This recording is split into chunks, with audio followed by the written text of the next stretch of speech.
ദേശീയ തലത്തിലും സംസ്ഥാന തലത്തിലും ഇപ്പോൾ ഏറ്റവും വലിയ ചൂടേറിയ രാഷ്ട്രീയ ചർച്ച ലോക്സഭാ മണ്ഡല പുനർനിർണയമാണ്, ഡീലിമിറ്റേഷനാണ്. തമിഴ്നാട് മുഖ്യമന്ത്രി എം.കെ. സ്റ്റാലിൻ ഇതിനെക്കുറിച്ച് ഓൾ പാർട്ടി മീറ്റിംഗ് വിളിച്ചതോടെയാണ് ഇത് കൂടുതൽ ചർച്ചയായിക്കൊണ്ടിരിക്കുന്നത്.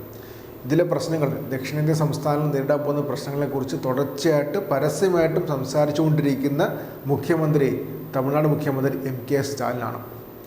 കഴിഞ്ഞ വർഷങ്ങളിലെ ഡീലിമിറ്റേഷൻ പരിശോധിക്കുമ്പോഴത്തേക്കും 1971 സെൻസസിനെ അടിസ്ഥാനപ്പെടുത്തിയാണ് ഡീലിമിറ്റേഷൻ നടത്തിയത്. അതിൻ്റെ ഭാഗമായിട്ടാണ് 543 ലോക്സഭാ സീറ്റുകൾ ഇപ്പോൾ ഉള്ളത്.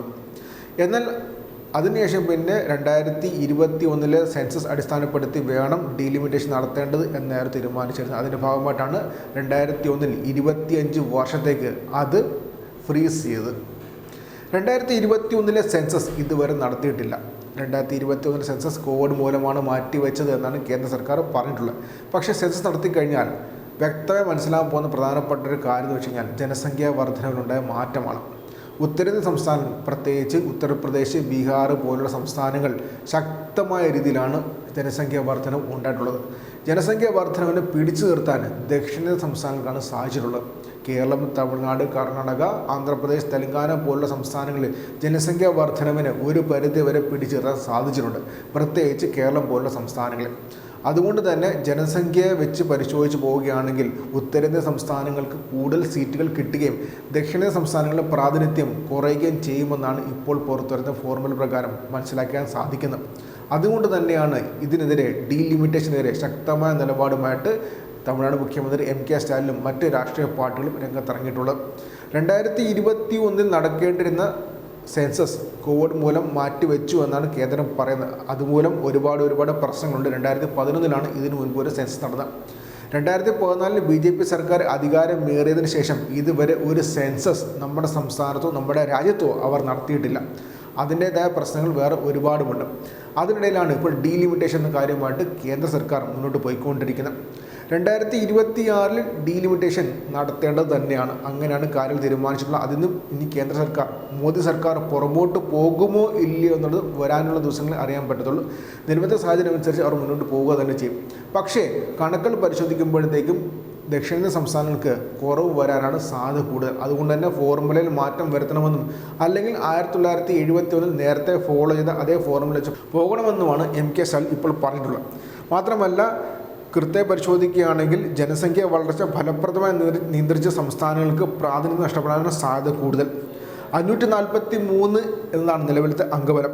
52, 1982, 1962, 1972, 2002 എന്നീ വർഷങ്ങളാണ് ലോക്സഭാ മണ്ഡല പുനർനിർണയം നടന്നത്. 1971 സെൻസസിനെ അടിസ്ഥാനപ്പെടുത്തിയാണ് 543 ലോക്സഭാ സീറ്റുകൾ എന്ന കണക്കിലേക്ക് എത്തിയത്. പക്ഷേ ഭരണഘടനാ ഭേദഗതി പ്രകാരം 2001 മുതൽ 25 വർഷത്തേക്ക് അതിർത്തി നിർണയം, അതായത് ഡീലിമിറ്റേഷൻ നിർത്തിവെച്ചിരിക്കുകയായിരുന്നു. പിന്നീട് ഇത് 2026 വരെ നീട്ടി. ഭരണഘടനയുടെ ആർട്ടിക്കിൾ 82 പ്രകാരം 2026 ശേഷമുള്ള സെൻസസ് അടിസ്ഥാനമാക്കിയ അതിർത്തി നിർണയം നടത്താൻ സാധിക്കുകയുള്ളൂ. ഇതിനായി സർക്കാർ സെൻസസ് നടത്തണം. അതാണ് ഏറ്റവും സുപ്രധാനമായ കാര്യം. സർക്കാർ സെൻസസ് നടത്താതെ എങ്ങനെയാണ് അതിർത്തി പുനർനിർണ്ണയിക്കാൻ പോകുന്നത് എന്ന സുപ്രധാനമായ ചോദ്യമാണ്. മാത്രമല്ല, പുതിയ സെൻസസ് അടിസ്ഥാനമാക്കിയാണ് അതിർത്തി നിർണ്ണയം നടക്കുന്നതെങ്കിൽ കർണാടകത്തിലെ ലോക്സഭാ സീറ്റിൽ 28 26 ആന്ധ്രാപ്രദേശിലെ 42 34 ആന്ധ്രാപ്രദേശ് എന്ന് പറയുമ്പോഴത്തേക്കും ആന്ധ്രയും തെലങ്കാനയും കമ്പൈൻ ചെയ്യാൻ 42, അത് 34 കേരളത്തിലെ സീറ്റുകൾ 20 12 ആകാൻ സാധ്യത ഉണ്ടെന്നാണ് പുറത്തു വരുന്ന പുതിയ പഠനങ്ങൾ. കാരണം ജനസംഖ്യാ വർധന വ്യക്തമായി നിയന്ത്രിച്ച സംസ്ഥാനങ്ങളൊന്ന് കേരളമാണ്. അതിൻ്റെ ഭാഗമായിട്ടുള്ള മാറ്റങ്ങൾ നമ്മുടെ സംസ്ഥാനത്ത് ഉണ്ടായിട്ടുണ്ട്. മാത്രമല്ല, പരിശോധിച്ച് വരുമ്പോഴത്തേക്കും ഒരുപാട് മാറ്റങ്ങളുണ്ട്. അതുകൊണ്ട് തന്നെ പുതിയ ഫോർമുല എന്തായിരിക്കുമെന്ന കാര്യത്തിൽ വലിയ സംശയങ്ങളുണ്ട്. അതുകൊണ്ടാണ് ആ സംശയത്തെ ദൂരീകരിക്കണമെന്നും മാത്രമല്ല ഡീലിമിറ്റേഷൻ മാറ്റിവെക്കണമെന്നും ആവശ്യപ്പെട്ടാണ് തമിഴ്നാട് മുഖ്യമന്ത്രി എം.കെ. സ്റ്റാലിൻ ഇപ്പോൾ പ്രതിഷേധവുമായി രംഗത്തിറങ്ങിയിട്ടുള്ളത്. അദ്ദേഹം പറഞ്ഞ കാര്യങ്ങൾ പരിശോധിക്കുകയാണെങ്കിൽ ഉത്തരേന്ത്യൻ സംസ്ഥാനങ്ങൾക്ക്, പ്രത്യേകിച്ച് UP പോലുള്ള സംസ്ഥാനങ്ങൾക്ക് അവരുടെ സീറ്റുകൾ ഇപ്പോൾ തന്നെ കൂടുതൽ സീറ്റാണ്. 85 സീറ്റുള്ള സംസ്ഥാനം UP ആണ്. UP ഉത്തരാഖണ്ഡ് ചേർന്ന് 85 സീറ്റാണുള്ളത്.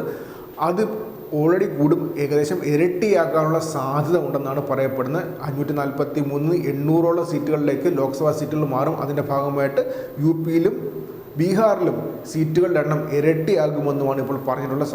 നേരത്തെ പരിശോധിക്കുമ്പോഴത്തേക്കും ദക്ഷിണ സംസ്ഥാനങ്ങൾ പരിശോധിക്കുമ്പോഴത്തേക്കും ദക്ഷിണ സംസ്ഥാനങ്ങളിൽ ഒരു MP റെപ്രസെൻ്റ് ചെയ്യുന്ന ആളുകളുടെ എണ്ണത്തേക്കാൾ വളരെയധികം കൂടുതലാണ് UPയിലും ബീഹാറിലും ഒരു MP റെപ്രസെൻ്റ് ചെയ്യുന്ന ആളുകളാണ്. അതുകൊണ്ട് അത് മാറ്റം വരുത്തണമെന്ന് അവിടുത്തെ പാർട്ടികളുടെ വലിയ ശക്തമായ ആവശ്യമാണ്. അതേ ഫോർമുല വെച്ച് പോവുകയാണെങ്കിൽ ഇവിടെ നഷ്ടമായിരിക്കും ഉണ്ടാകാൻ പോകുന്നത്. അതുകൊണ്ട് തന്നെ വളരെ ശക്തമായ പ്രതിഷേധമാണ് ഉണ്ടാകുന്നത്. മാത്രമല്ല ദക്ഷിണ സംസ്ഥാനങ്ങളിലെ സീറ്റുകളാണ് 19% കുറയുമ്പോൾ വടക്കൻ സംസ്ഥാനങ്ങളിൽ ഉത്തരേന്ത്യൻ സംസ്ഥാനങ്ങളിൽ 60% വരെ സീറ്റുകളാണ് വർദ്ധിക്കാനും സാധ്യത ഉണ്ടെന്നാണ് ഇപ്പോൾ പുറത്തു വരുന്ന റിപ്പോർട്ടുകൾ. അതുകൊണ്ട് തന്നെ യുക്തിസഹമായ ഫോർമുല ഡീലിമിറ്റേഷൻ്റെ കാര്യത്തിൽ, മണ്ഡല പുനർനിർണയത്തിൻ്റെ കാര്യത്തിൽ യുക്തിസഹമായ ഫോർമുലകൾ വേണമെന്നാണ് ഇപ്പോൾ ആവശ്യപ്പെട്ടുകൊണ്ടിരിക്കുന്നത്.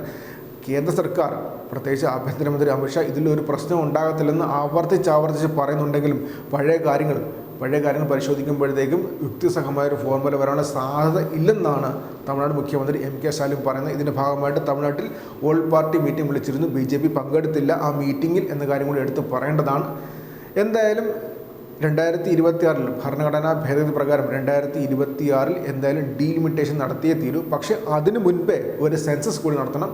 ആ സെൻസസിൻ്റെ അടിസ്ഥാനത്തിലായിരിക്കും തീരുമാനം വരാൻ പോവുക. പക്ഷേ ആ സെൻസസ് പ്രകാരം ദക്ഷിണേന്ത്യൻ സംസ്ഥാനങ്ങൾക്ക് തങ്ങളുടെ വ്യക്തമായ ഫാക്ടറുകളിൽ, ജനസംഖ്യാ വർധന പോലുള്ള ഫാക്ടറുകളിൽ അവർ കൈവരിച്ച നേട്ടം അവർക്ക് തിരിച്ചടിയാകുമോ ഇല്ലയോ എന്നുള്ളതിൻ്റെ സുപ്രധാനമായ ചോദ്യം. തിരിച്ചടിയാകും. ഇപ്പോഴത്തെ ഫോർമുല വെച്ച് പോവുകയാണെങ്കിൽ അവർ കൈവരിച്ച നേട്ടം ജനസംഖ്യാ രംഗത്തും മറ്റ് ഫാക്ടറുകളിലും ദക്ഷിണേന്ത്യൻ സംസ്ഥാനങ്ങൾ കൈവരിച്ച നേട്ടം അവർക്ക് ഈ ഡീലിമിറ്റേഷൻ വരുമ്പോഴത്തേക്കും തിരിച്ചടിയാകാനുള്ള സാധ്യതയാണ് കൂടുതലെന്നാണ് ഇപ്പോൾ പുറത്തുവരുന്ന റിപ്പോർട്ടുകൾ സൂചിപ്പിക്കുന്നത്.